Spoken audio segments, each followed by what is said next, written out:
할렐루야. 주 이름을 찬양하며 우리 모든 선교사님들, 목사님들께 문안 인사드립니다. 너무너무 반갑습니다. 또 너무너무 가슴 뛰고요. 그러면서도 동시에 어떤 분은 이미 소천하신 설교자들과 경쟁하신다는 분도 있고, 살아있는 분들이랑 경쟁하는 것도 어려운데 그런 말씀하시는 분도 있고, 어젯밤에 우리 최남수 목사님 너무 귀한 말씀 증거해 주시고, 또 오랫동안 밤에 우리 선교사님들 뜨겁게 기도를 하셨는데, 저는 생각을 해보니까 제 자신과 경쟁을 하는 것 같습니다. 지구촌 교회를 섬기는 최성원 목사입니다.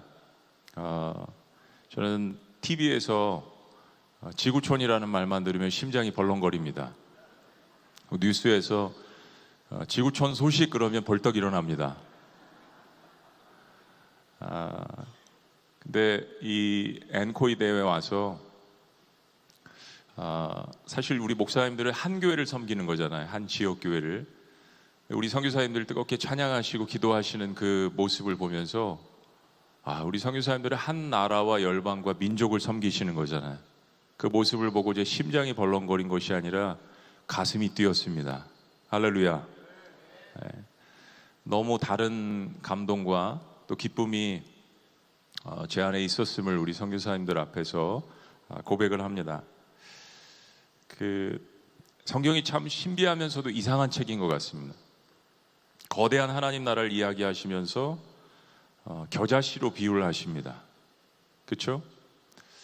세상 제국을 뒤엎을 수 있는 거대한 하나님 나라를 이야기하시는데, 예수님은 겨자씨에 대한 비유를 이야기하셨습니다. 세상의 강력한 제국을 통치를 하신다고 말씀을 하시면서 어부를 부르셨습니다. 그리고 세상의 센터, 그 중심을 변화시키기 위해서 변두리에 있는 사람들을 사용을 하십니다. 세상을 구원하시겠다고 하시면서 하나님의 아들을 가장 연약한 인간의 모습으로 이 땅에 보내셨습니다. 그리고 오늘날 이 자리에 저와 같은, 또 여러분들, 우리와 같은 연약한 인간들을 부르셔서 세계 선교를 감당을 하게 하십니다. 저희가 이번에 에베소서 말씀을 쭉 저희들이 보고 있지만은 엄청난 단어들이 등장을 하는 거예요. 경륜, 교회, 하나님, 풍성함, 연합, 하나됨, 이런 거대한 이야기를 끄집어내서 사도 바울을 통해서 기도하게 하시고, 여러 가지 우리가 따를 수 있는 신학적인 성경적인 모범들을 우리에게 제시를 해 주시면서, 이제 오늘 본문에 그리고 앞으로 펼쳐질 후반부의 내용들, 우리의 한 사람의 속 사람이 변화되어야 된다는 이야기를 하십니다. 그렇습니다. 나 한 사람이 변화되지 않고서 교회를 책임질 수 없고, 나 한 사람이 속 사람이 변화되지 않고서 가정을 이끌어 나갈 수 없고, 나 한 사람이 변화되지 않고서 선교지를 이끌어 나갈 수 없습니다. 나 한 사람이 변화되지 않으면 열방과 민족과 조국은, 공동체는 사실 변화될 수 없는 거죠. 마가의 다락방에서 성령의 역사로 그들의 속 사람이 충만해졌을 때, 그때 선교가 본격적으로 시작이 되었습니다. 굉장히 중요한 포인트라고 생각을 합니다. 에베소서 이 말씀, 이제 그 후에 초대교회가 어느 정도 예루살렘 교회를 통하여서 탄생한 이후에, 사실 한 지역 교회들에게, 어느 한 교회라기보다는 에베소서 지역에 있는 그 지역 교회들에게 주님께서 주신 말씀이죠. 동시에 이 말씀은 오늘날 2000년이 지난 우리가 이 시간에도 보고 있지만은, 한 지역, 한 시대를 뛰어넘어서 모든 우주적 교회에게 하나님께서 주신 교회론이라고 생각이 듭니다. 사실 올해가 6.25 종전 70주년을 기념하는 그런 해죠. 한국교회 선교의 역사를 리뷰하면서 이제 코로나가 엔데믹 상황으로 접어들어서 5년 만에 이처럼 한 자리에 모여서 저희들이 다시 선교를 논하는데, 우리가 오늘 주제가 어떻게 하나님께 최선의 영광을 돌릴 수 있는가? How can we do the best practice for the glory of God? 어떻게 하나님의 영광을 위해서 우리의 최선은 무엇인가? 라는 주제를 주셨습니다. 그 시작을 어디서 해야 될까? 에베소서 어제 여러분들이 보신 이 에베소 3장 1절에서 13절까지 교회의 비밀에 대해서 이야기합니다. 어제 최남수 목사님 말씀 증거해 주셨지만 저도 나름대로 이렇게 이 말씀들을 보면서 교회의 비밀 세 가지, 하나님의 경륜, 이렇게 한번 정리를 해봤습니다. 첫째, 교회는 하나님의 놀라운 계획을 실천해 드리는 곳. 어떤 다른 곳이 아닌 하나님의 계획, 하나님의 경륜을 실천해 드리는 것. 교회는 모든 사람들을 위해서 그리스도의 복음을 선포하는 것. 그리고 교회는 하나님의 모든 지혜를 세상에 알리는 곳입니다. 사도 바울이 이제 이야기를 하면서 이걸 이제 어떻게 실행을 해 나갈 수 있을까? 사실 이것을 위해서 사도 바울이 기도를 시작합니다. 오늘 본문 14절은 이렇게 이야기해요. 이러므로, for this reason, 이러므로, 즉 하늘과 땅에 있는 각 족속에게 이름을 주신 아버지 앞에 무릎을 꿇고 비노니, 이 엄청난 기도를 사도 바울이 드리면서 앞에 있었던 이 교회의 비밀 세 가지, 하나님의 경륜을 어떻게 이제 우리가 실행을 할 수 있을까 이야기를 하는 것입니다. 하나님 앞에 완전히 맡기고, 그리고 사실 유대인들은 대부분 서서 기도를 많이 했는데 비장한 각오가 느껴지는 구절입니다. 무릎을 꿇고, 그리고 온 세상 모든 족속에게 선포된 하나님의 이름을 아버지라고 부릅니다. 아버지. 바로 에베소 2장에서 이야기했던 이제 유대인과 이방인이 하나가 되는 그 놀라운 역사를 그리스도 안에서 주신 그 담대함을 가지고 무릎을 꿇고 하늘에 계신 그 아버지 앞에 나아가는 이 기도. 이 기도문이야말로 단순히 2000년 전에 에베소서 교회에게 주어졌던 기도문이 아니라 오늘 2000년이 지나서 계속해서 이 지상 사명을 가슴에 담아서 우리의 심장에 담아서 모든 열방에게 전하는 우리 모든 한 사람 한 사람에게 필요한 하나님께서 주신 기도라고 생각합니다. 그리고 특별히 이 기도문에는 성숙한 그리스도인은 어떻게 나아가는가, 그리고 그 성숙한 그리스도인이 어떻게 교회를 이끌어 나가야 되는가, 결국은 성숙한 교회를 위해, 성숙한 선교를 위해서 성숙한 교회가 되어야 한다라는 그 기도문이 담겨져 있습니다. 이 말씀을 통해서 한 4가지 정도를 한번 나눠보기를 원합니다. 첫째는 속사람이 강건해지는 교회입니다. 우리의 속사람이 강건해지는 교회. 이제 뒤에 있는 구절들은 방법을 이야기합니다. 영광의 풍성함을 따라서 성령을 통해서. 우리 그리스도인들이 우리의 영적 삶에서 가장 먼저 신경을 써야 되는 부분은 우리의 내면의 세계라고 생각을 합니다. 아마 들어보셨을 거예요. 고든 맥도날드라는 미국의 저명한 목사님이자 저술가가 쓴 책 내면 세계 질서와 영적 성정이라는 베스트셀러 책에서도 이야기하지만, 사실 제자훈련이라는 건 우리의 속사람을 강건케 하는 것입니다. 사실 신앙생활을 오래 했는데도 불구하고, 많은 사역들을 감당하는데도 불구하고 우리의 속사람이 성숙해지지 않았을 때 나타나는 여러 가지 현상들이 있습니다. 외면의 성과에 대해서만 계속해서 치우칠 수 있습니다. 보이는 부분에만 계속해서 집중을 할 때가 있습니다. 교회 사역도 선교 사역도 마찬가지라고 생각합니다. 생각해보면 우리의 사역지에서 일어나는 굉장히 많은 문제들이 속사람이 성숙하지 않은 부분에서 생겨나는 것이 대부분입니다. 서로가 잘 이해해주지 못하고, 서로가 잘 양보해주지 못하고, 속사람이 자라나지 않은 상태에서 일어나는 문제들이 대부분입니다. 언제 파트너십을 하고 언제 리더십을 자국민들에게 이양을 해줘야 할까? 때를 분별하는 것, 이것은 속사람이 성령 하나님의 음성을 들어야 하는 데 있습니다. 그 때와 시기와 방법과 장소는 우리를 부르신 하나님께서 정하시는 것이기 때문입니다. 죽고 사는 문제가 아닌데도 불구하고 우린 때로 우리의 에너지와 시간과 정력을 낭비할 때가 있습니다. 사탄이 이 상황을 주시하고 노리고 있는 것이죠. 사탄도 아무 때나 힘을 발휘하는 것이 아닙니다. 우리가 서로 갈등할 때, 우리가 서로 피차 물고 뜯을 때, 사탄은 그때 자신의 힘을 발휘하기 시작합니다. 우리가 영적 성숙의 목표를 내 속에 있는 그 새로운 사람이 자라는 데 둔다면 하나님께서 이를 가장 기뻐하시는 것입니다. 내가 예수님의 사람이 되어야 결국 교회도 선교도 건강하게 감당할 수 있는 것이기 때문입니다. 근데 이 일이 저도 그렇고 여러분들도 그렇고 잘 아시지만 이게 절대로 우리의 힘으로 되지 않습니다. 우리가 속사람이 성장해지는 일을 훈련하다가 낙심할 때가 많습니다. 포기할 때가 많습니다. 아예 사역은 성장하는지 모르겠지만 영적 성숙에 대해서 외면할 때가 많습니다. 근데 그때 반드시 우리가 다시 기억해야 되는 것은 나의 자아를 키워주시고 새롭게 해주시고 나의 속사람을 강하게 해주시는 분이 누구이신지를 다시 한번 기억하는 것입니다. 그런 의미에서 16절 말씀을 우리 다시 한번 읽어보십니다. 다 같이 시작. 그의 영광의 풍성함을 따라 그의 성령으로 말미암아 너희 속사람을 능력으로 강건하게 하시오며 그랬습니다. 그렇습니다. 첫째 우리에게 주시는 말씀이 그 영광의 풍성함을 따라라고 이야기하십니다.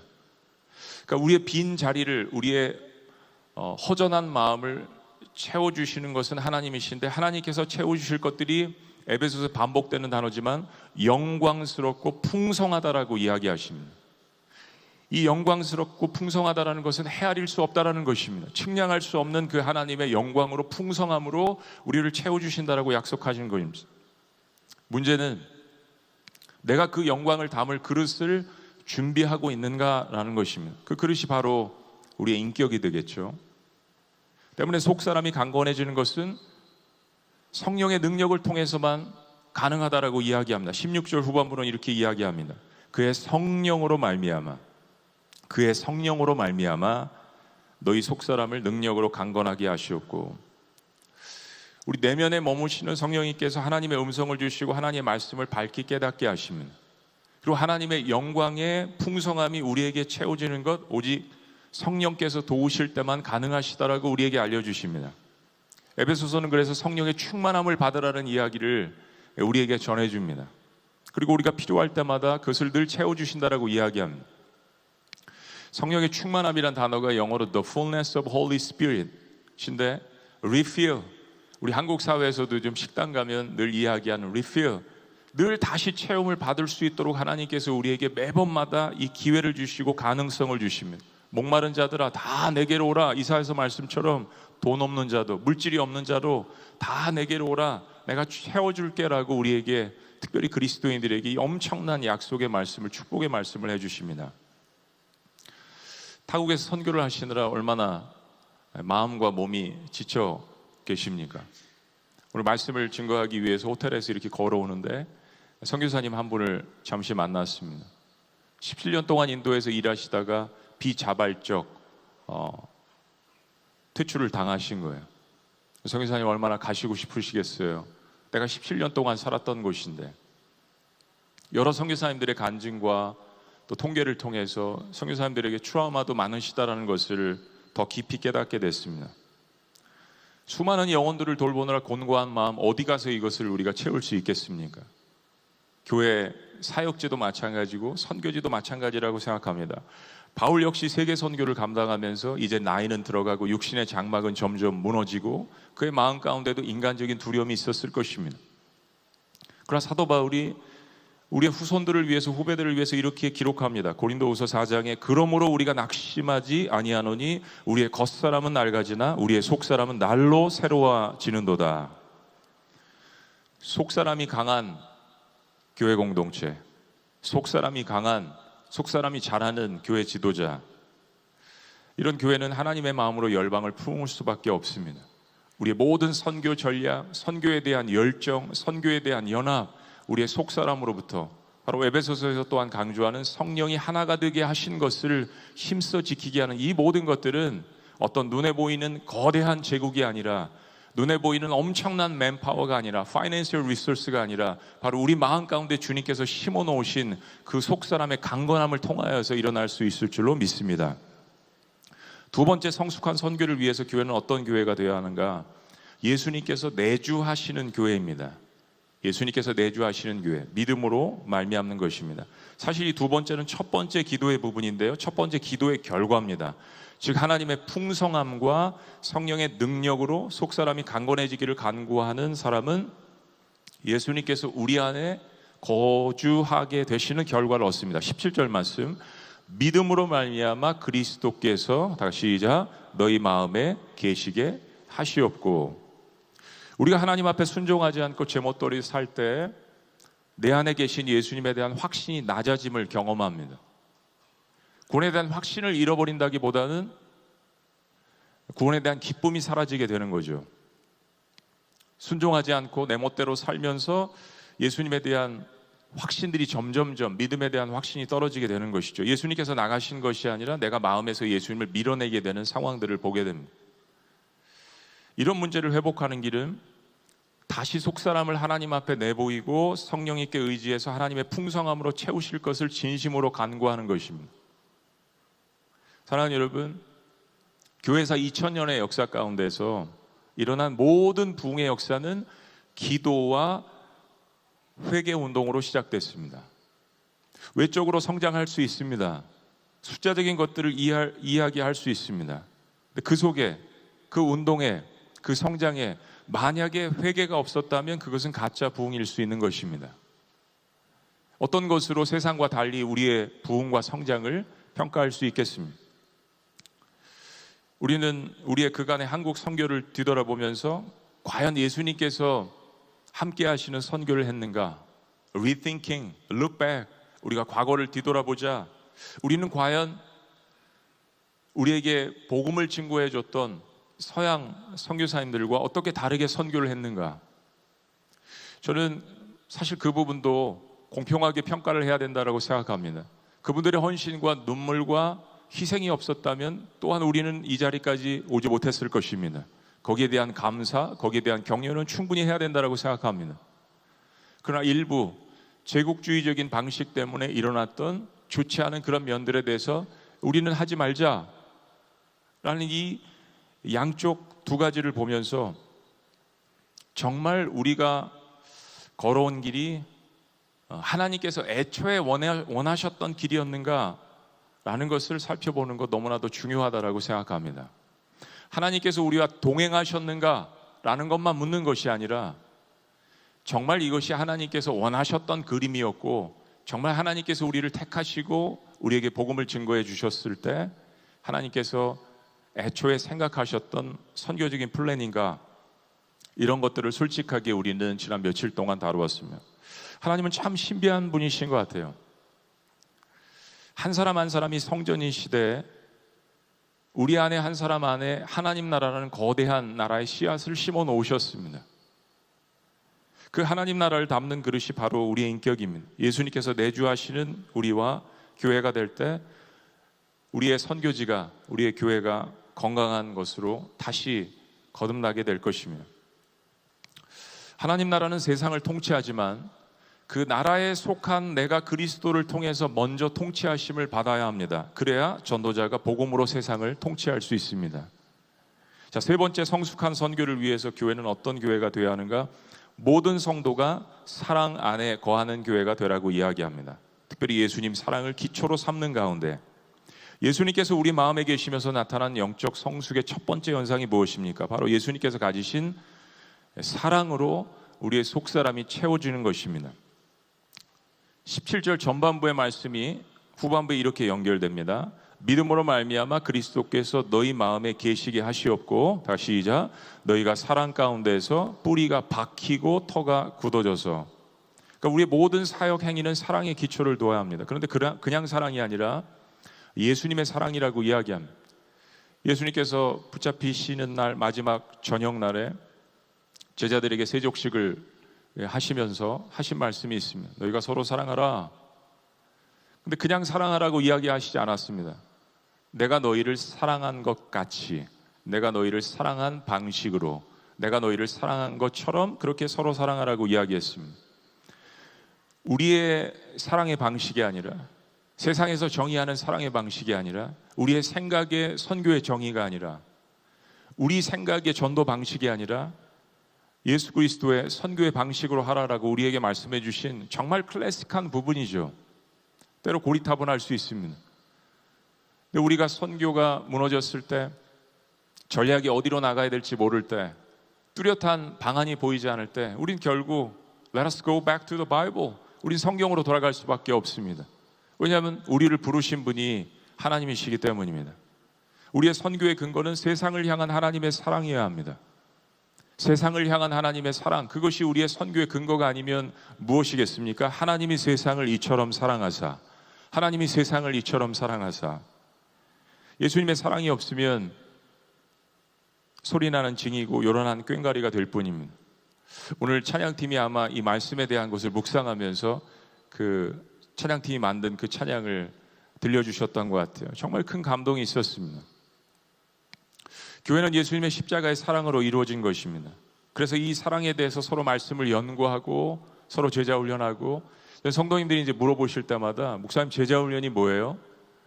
특별히 초신자들, 예수님 믿지 않는 사람들이 교회에 들어와서 성경 공부를 할 때 그 대답을 합니다. 제자 훈련은요 딱 두 가지입니다. 예수님 사랑, 예수님 자랑입니다.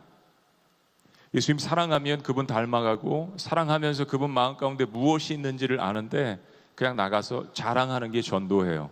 예수님 사랑, 예수님 자랑. 목회자와 선교사님들의 사랑의 분량만큼 선교지는 사랑으로 물들게 되어 있다라고 믿습니다. 때문에 어떤 어려움을 겪어도 예수님의 사랑을 서로 공유하고 그것을 중심으로 나아간다면 하나님은 거기에 예상치 못한 열매를 주십니다. 18절 기도는 이렇게 이어집니다. 능히.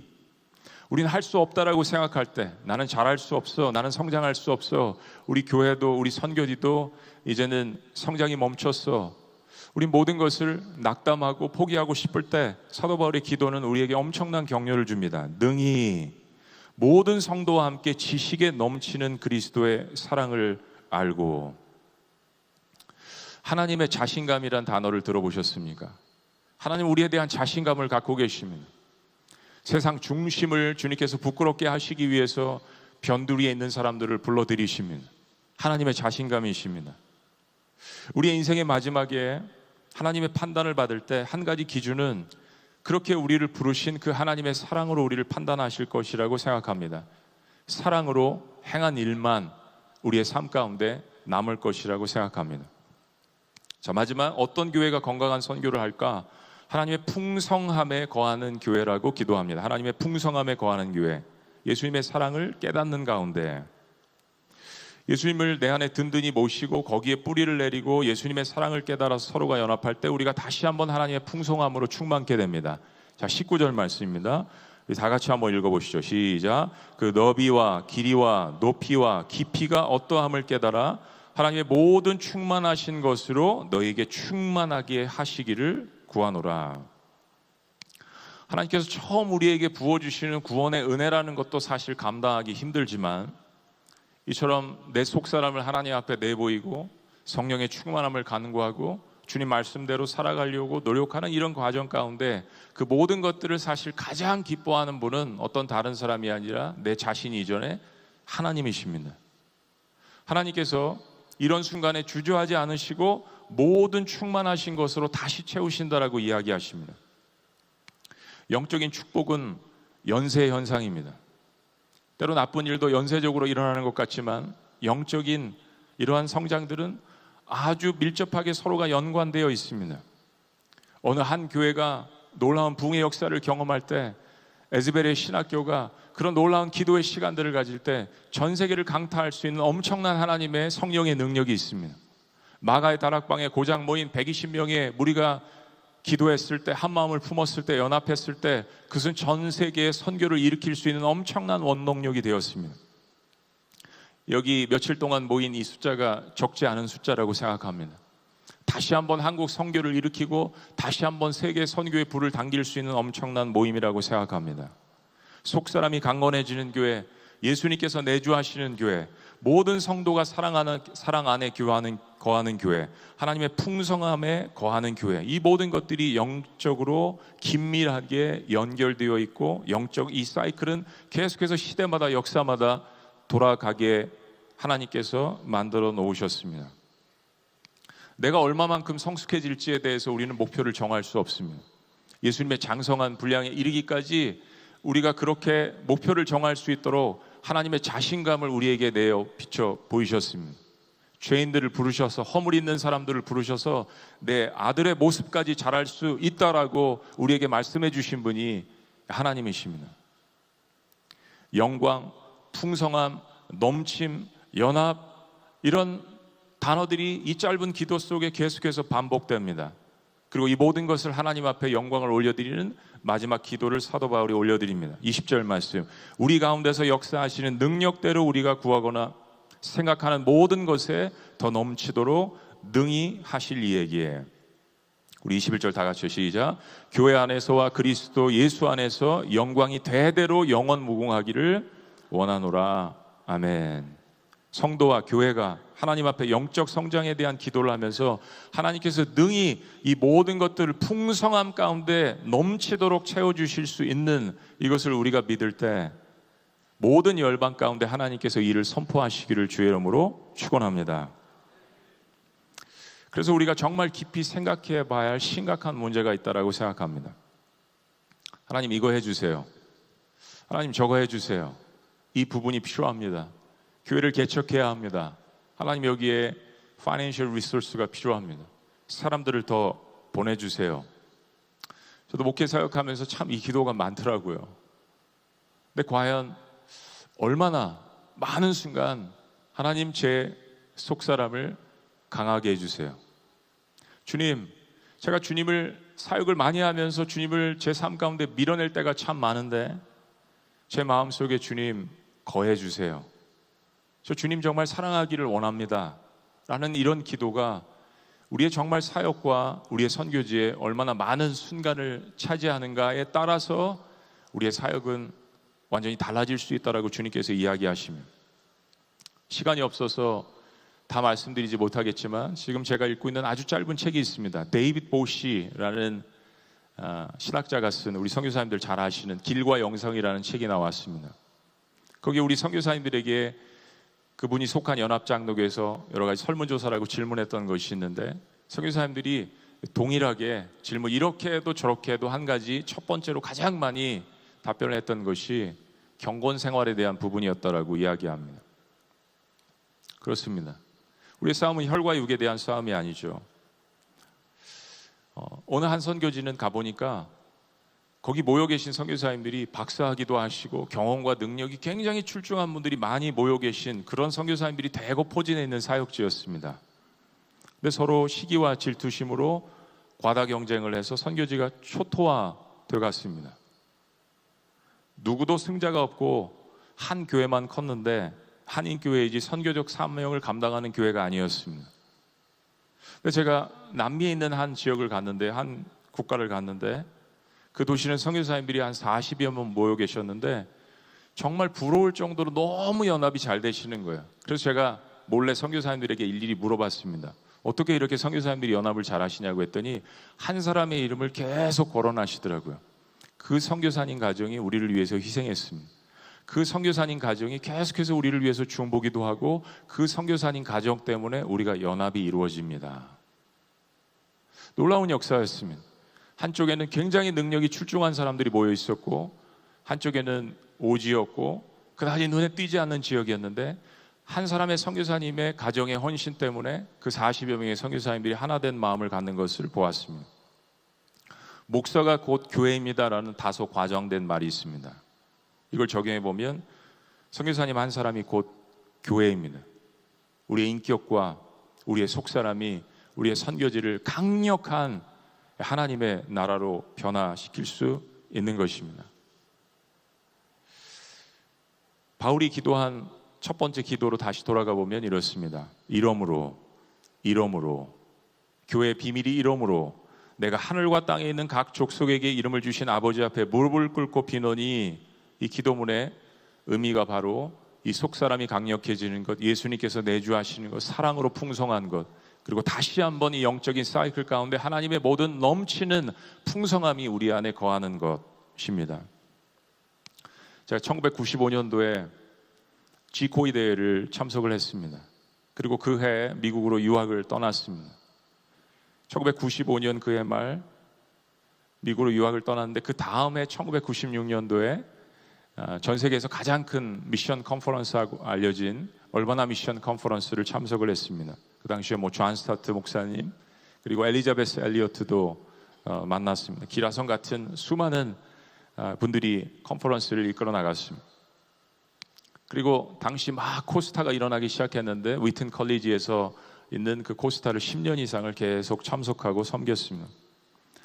굉장히 너무나도 가슴 뛰는 그러한 선교의 또 부흥의 역사에 선교 그 모빌라이제이션에 엄청난 역사들이 일어난 현장들이죠.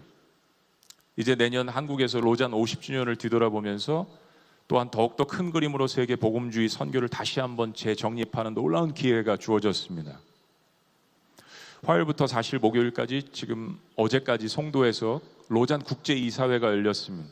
그래서 제가 어제 오전까지는 거기에 참석을 하고 이 모임이 더 중요하기 때문에 어제 점심을 먹고 이 자리로 와서 여러분들과 함께 말씀을 듣고 또 큰 격려를 받고 있습니다.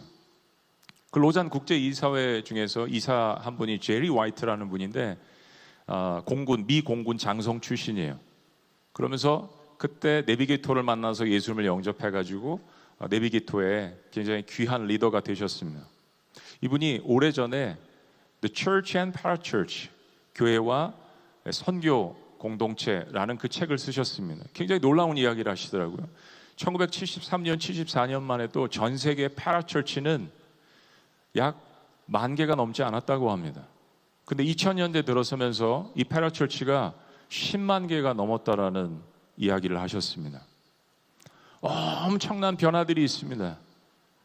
누군가 이야기하셨지만 남미에 40만 교회 교회가 있고 1억 2천만 명의 크리스찬이 있다라고 남미에서 오신 목사님이 이야기를 해주셨습니다.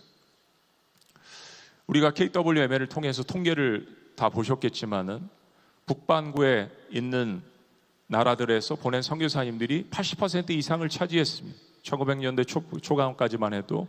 근데 이제 역전되어 가기 시작합니다. 남반구에 있는 나라들에서 제3세계라는 이 용어도 사실 우리가 이제는 쓰지 않지만 남반구에 있는 나라들에서 엄청난 선교사님들을 파송하기 시작합니다. 아프리카에서 오신 선교사님이 로잔 국제이사회에서 그런 얘기를 하십니다. 우리 남반구 화이팅. 우리 남반구 화이팅, 그런 얘기를 하시더라고요. 그리고 한국 선교사님들의 손길이 닿지 않은 선교지가 없었습니다. 모든 분들이 다 이야기하시는 것은 한국 선교사님들의 열정과 눈물과 헌신 때문에 우리가 이렇게 되었습니다라는 귀한 이야기도 하십니다. 물론 몽골 선교사님께서 보고하신 것처럼 이제는 떠나야 될 때인가, 리더십 이양은 언제 해야 되는가, 이제 indigenous people, indigenous 리더들에게 언제 이것을 이제 우리가 이양을 해야 되는가. 서구 선교가 정말 잘하시고 엄청난 희생들이 있었지만 그러나 우리가 밟지 말아야 되는 전철은 무엇인가 라는 것들을 고민하는 시기가 될 만큼 한국 선교와 한국 교회는 이미 리더십의 자리에 있다는 것을 우리는 깨닫게 되었습니다. 얼마 전에 1973년 우리 빌리그레함 집회 50주년을 기념하는 자리가 있었습니다. 저는 그 집회보다도 이 사진을 좀 보여드리길 원합니다. 그리고 말씀을 마무리하겠습니다. 73년에 있었던 이 엄청난 하나님께서 주신 대부흥의 역사, 교회사 2000년 역사상 아직도 깨어지지 않는 320만 명이 한자리에 모여서 부흥 집회를 했다라는 거. 이때가 한국 교회 선교와 또 우리 교회 성장에 디딤돌이 된 것은 사실입니다. 그러나 저는 이것보다도 더 중요한 사진을 말씀드리기를 원합니다. 사실 이번에 그 집회 전에 기독 TV에서 보여주었던 영상들이 있는데 그 당시에 미국 목사님들이 찍어왔던 영상인데 최초로 공개된 영상이었습니다. 사진 몇 장 보여주시죠. 사실 그 사진을 찾을 수가 없었는데요. 영상 마지막에 굉장히 마음을 뭉클게 하는 장면이 나옵니다. 그 장면이 뭐냐면 모든 사람들이 다 떠난 자리에, 아무도 있지 않는 자리에 시간이 얼마나 지났을까요? 너무나도 뜨거운 태양빛 때문에 당시에 신문지를 머리에 두르고 오셨잖아요. 그런데 모든 사람들이 떠난 그 자리에 할머니 한 분이 계속 기도하시면서 성경을 보는 그 장면이 캡처가 되었습니다. 이번에 최초로 공개가 된 영상이라고 하더라고요. 저는 하나님께서 그 한 사람의 속사람의 강건함을 통하여서 한국교회를 사용해 주셨다라고 믿습니다. 100만 명이 모일 수도 있고 200만 명이 모일 수도 있지만 그러나 가장 중요한 것은 120명이 마가의 다락방에 모여서 함께 연합으로 기도했을 때 단 한 사람이 혹은 몇 사람이 그 선교지를 위해서, 그 교회를 위해서, 나라 민족을 위해서, 열방을 위해서 진심으로 기도했을 때, 사도 바울 같은 한 사람이 일어났을 때, 베드로와 같은 한 사람이 일어났을 때 하나님께서는 그 나라를 영적인 하나님 나라로 만드실 수 있다라는 그 놀라운 역사를 말씀드리고 싶었습니다. 속사람이 강건한 그런 교회, 속사람이 강건한 리더, 우리를 통하여서 하나님께서 이 시대에 다시 한번 우리가 상상할 수 없는 엄청난, 능히 하실 수 있는 하나님의 영광과 하나님의 풍성함으로 우리의 교회와 우리의 선교지를 채우실 것을 주의 이름으로 축원합니다. 기도하시겠습니다. 살아계신 하나님, 우리가 해야 할 일이 무엇입니까? 하나님의 영광을 위해서 우리가 해야 될 최선이 무엇입니까?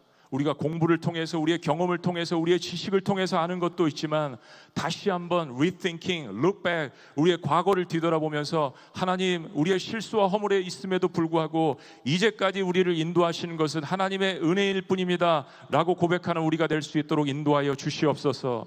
더불어서 하나님의 지식과 하나님의 풍성함을 통하여서 우리가 이 자리까지 왔으니 앞으로 남은 10년, 20년, 30년 주님 다시 오실 때까지 이 놀라운 하나님의 선교의 사역의 과업을 완수하기 위해서 주님, 우리가 해야 될 최선은 무엇입니까? 우리에게 말씀하여 주시옵소서.